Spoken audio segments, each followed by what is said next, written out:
Agora, se for verdade, este pode ser o maior avanço em Gaza desde o cessar-fogo de outubro. O presidente dos Estados Unidos, Donald Trump, diz que seu Conselho de Paz chegou a um acordo com o Hamas que fará com que o grupo terrorista se desarme completamente. Entregue o controle civil e de segurança ao novo governo palestino tecnocrático e permita que suas armas sejam desativadas em um período de 200 a 250 dias. Egito, Catar e Turquia supostamente pressionaram fortemente o Hamas para chegar a esse ponto, após meses das chamadas negociações delicadas. Porém, poucas horas após o anúncio do acordo feito por Trump na quinta-feira, as rachaduras já apareciam. Uma autoridade sênior do Hamas afirma que não darão nenhum passo para o desarmamento até que Israel se retire primeiro. Bem, Israel respondeu imediatamente, dizendo que não haverá retirada sem um desarmamento genuíno. Moradores do sul de Israel continuam céticos quanto ao acordo. Sabe, quando terroristas prometem que vão parar de matar, mas praticamente a única questão na crença deles é eliminar o único país judeu do mundo. É uma mentira que você conta para si mesmo para dormir melhor à noite. Nós não achamos que esse acordo vai acontecer porque não acreditamos que o Hamas vai cumprir. Eles estão mentindo. Eles não querem. Eles querem continuar nos matando o mais rápido possível. Bem, agora está conosco Ahmed Fouad Al-Khatib, um escritor de Gaza e pesquisador sênior do Atlantic Council, que está falando conosco de Washington, D.C. Ele também é de Gaza. Você tem realmente documentado e conversado com os moradores locais sobre a realidade em Gaza durante todo esse conflito? Antes de falarmos se esse acordo vai avançar, explique para nós do que ele realmente se trata. Bom, é bom estar de volta com você. E pouco antes de entrar no ar, vi uma reportagem da TV Al Arabiya dizendo que a Jihad Islâmica Palestina supostamente também concordou em assinar esse acordo de desarmamento em fases. Que é realmente a única maneira disso funcionar.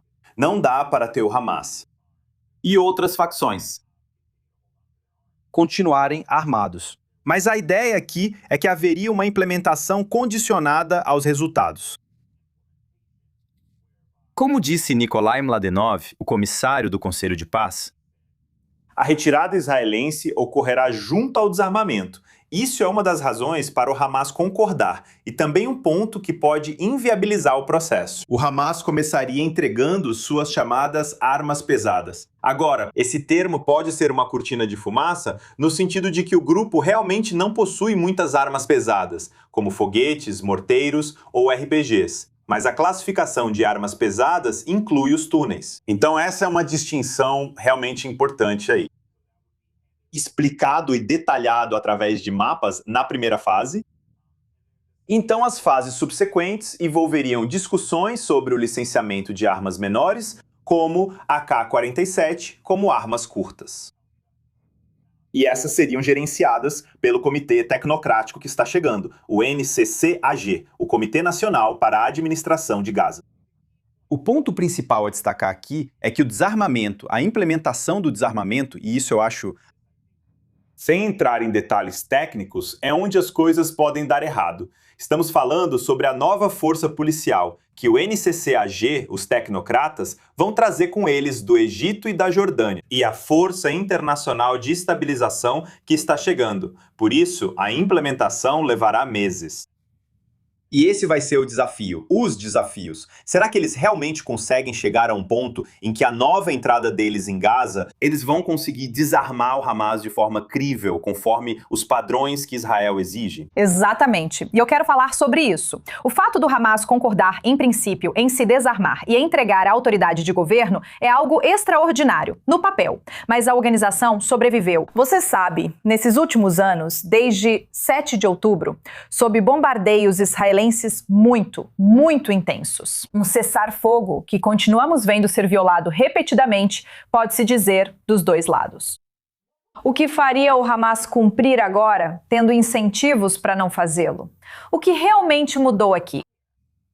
Então, o que não mudou é a ideologia do Hamas. Não é como a OLP no início dos anos 1990, quando eles basicamente disseram que iriam abandonar a luta armada em favor de um processo político ou negociações. O Hamas age assim por ser coagido por vários fatores, como o enfraquecimento de seus parceiros regionais, a República Islâmica do Irã e o Hezbollah. Eles estão meio que em retirada. O Hamas não consegue mais contrabandear, não pode reabastecer seu arsenal. O Hamas é profundamente odiado e desprezado internamente em Gaza. E eu gostaria que mais israelenses e aqueles do campo pró-Israel realmente percebessem isso. O quanto o Hamas é profundamente odiado em Gaza, mesmo que ainda mantenha alguns focos de apoio aqui e ali. Os ataques militares de Israel nos últimos quase 10 meses, desde o cessar-fogo, que eliminaram Azzedine al-Haddad e alguns dos maiores nomes restantes no Hamas. Muitos de seus comandantes de nível médio também foram eliminados nessa guerra de atrito. O grupo está em situação horrenda, até financeira. Há relatos sobre recrutamento, mas eles têm pouco dinheiro para conseguir pagar seus recrutas. Então, de qualquer forma que você analise, o Hamas não vai conseguir manter o governo, a administração e o controle sobre Gaza, tanto do ponto de vista político, de governança, quanto do ponto de vista da militância. Na escala em que tem sido por quase 2 décadas, e é por isso que eles estão sendo forçados a esse acordo. Interessante. Sabe, mais uma vez eu quero falar sobre o que aconteceria se o Hamas realmente se desarmasse e entregasse o poder. No fim, o que você acha que vai preencher o vácuo na faixa de Gaza agora? Já vimos muitos planos apresentados, obviamente. Esse grande plano por parte dos Estados Unidos. Mas existe, sabe, um cenário realista em que a transição não desabe em algum tipo de caos? Bem, essa é a pergunta de $1 milhão, né? No papel, o plano prevê que isso aconteça de forma gradual, setor por setor, área por área, onde a nova polícia, a Força Internacional de Estabilização, entraria em uma área à medida que o Hamas, basicamente, estivesse se retirando ou abrindo mão do controle ou das armas.